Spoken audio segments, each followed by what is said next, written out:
race for 30 minutes and 2 laps here at Redbud.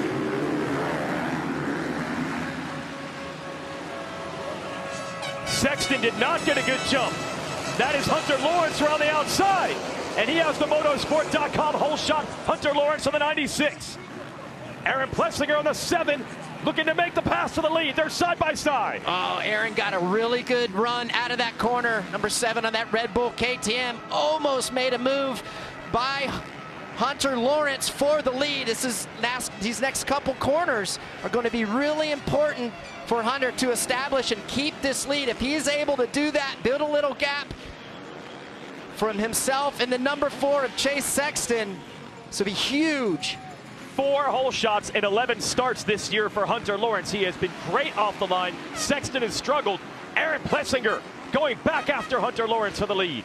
He is a rookie in the 450 class, last year's 250 class champion. Now, sometimes you do get involved in other riders' races, and here's a collision early in this race. Dylan Ferrandis and Phil Nicoletti going down. Oh, Phil Nicoletti. Hate that for Phil. There's nowhere that he could go.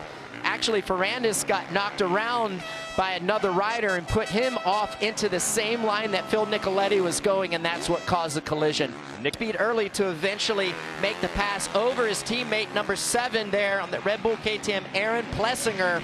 That was a good job, great pass by Chase Sexton. Now, he's going to have to put in some quick laps here, try to close the gap here on Hunter Lawrence, JT, because they're running out of time.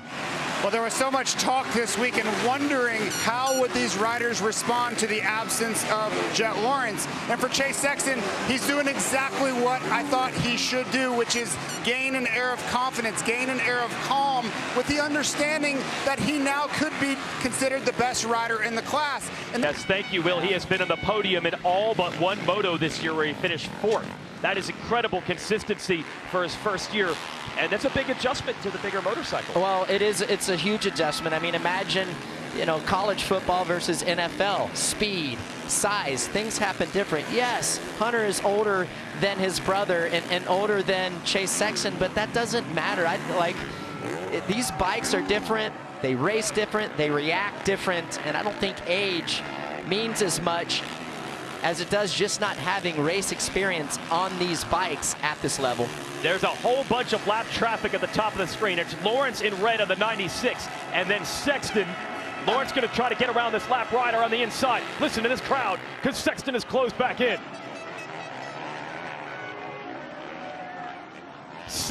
Extremely strong cardiovascular. Oh, Hunter Lawrence goes for a ride, and down hard on the downhill. Sexton has taken the lead. Can he get back up and recover? Oh, that was a big hit. Man, that is a tough spot to go down. So much force driving you to the ground. Now, a lot of these riders are the riders they had already lapped. The question is, how many positions on the actual racetrack lead lap has he lost? Because that will affect the championship standings. And how quickly can he recover physically from that hit? We're going to have to see right here. I'm just watching his attitude, the attitude and his body language on the bike. That was a really tough impact and a bad spot to go down. Here's a replay for him. Coming down, everything starts to go sideways. His hand comes off the handlebar. He loses control. The back of the bike swapping from the left to the right.